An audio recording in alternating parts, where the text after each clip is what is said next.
I read an early copy of this book, about a month ago, and it blew my socks off. It was so thorough and so compelling and opened my eyes to things I thought I knew and that I did not know. And the book is The Grand Jihad, How Islam and the Left Sabotage America. It's so true. That is an unequivocal statement by the great Andy McCarthy, who is the author and my dear friend. How are you, brother? Mark, I'm doing great, and I thank you so much for granting me standing to speak to you this evening. Oh, yeah. Yeah, well, we're very open here. Yeah, it's unbelievable. But anyway, Andy, this is a cutting-edge book. It opened my eyes. It's going to offend a lot of people, but I think it's going to inform more. Islam, you say, and the left in this country are intertwined. It is a brilliant point. You want to expand on that? Well, sure. You know, there's a reason that the Center for Constitutional Rights, for example, which is a Marxist organization started by Bill Kunstler back in the 1960s, has been basically Al-Qaeda's lawyer since 9/11.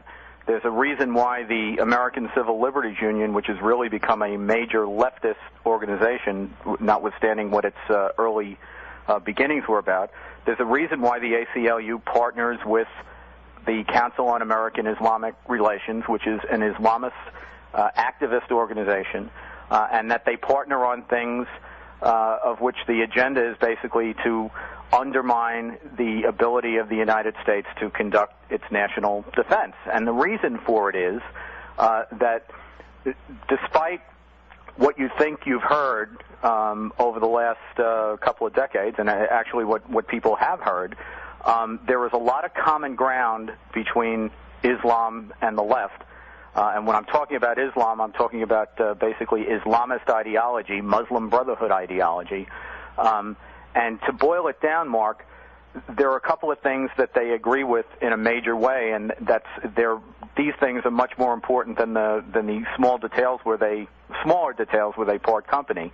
The first is that the United States, American constitutional Republican democracy, as it grew up under the framers, as we came to know it, as we had known it up until probably the last half century, as you so eloquently point out on a nightly basis.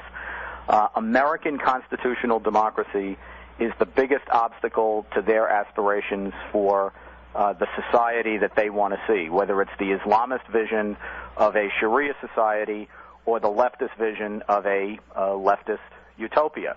And the major, to narrow the point even further, the major thing that is an obstacle for them is this whole concept of individual liberty and freedom, which both the Islamist and the leftist reject, and which is the major blocking point, the major hurdle that they have to get past in order to install their monstrous visions for a really authoritarian society. By the way, as a side point, let me ask you, because you've said something here that piques a thought with me. Could this also be why this administration seems a lot more comfortable with these countries, these Muslim countries, than they do with, say, Israel? Well, I don't think there's any question about that. I'd be hesitant to say that there's a single reason. I'm not suggesting that you're saying there's a single reason to explain this administration's horrendous treatment of Israel versus its really appeasement of the Islamic world. It's almost obsession to be accepted and loved in the Islamic world. There are probably a lot of reasons for it. Some of those reasons I go into in the book come out of President Obama's very deep personal history with Islam, which even he says he experienced on 3 continents. And a lot of it has to do with the commonality of policies and theory. Do you think he's comfortable with? Well, you think he's comfortable with Islam, right? I think he's a lot more comfortable with Islam than he is with me. I wrote something a couple of days ago that what makes me sad about the current straits that we're in is I actually think we now have a president for the first time in our history who would be more comfortable in a room with William Ayers, the former Weather Underground terrorist, than he would with me, notwithstanding that I'm a guy who worked counterterrorism and worked as a prosecutor and in the Justice Department under both parties. Had friends on the left, and am, I really think an exemplar of what the left-right divide is about. People who I've disagreed with but always been able to work with. I actually think we have a president who'd be more comfortable with Ayers than with me. But you make a great point, because you have Ayers, radical leftist, and you have Khalidi. That's right. Right? And he was friends with both of them.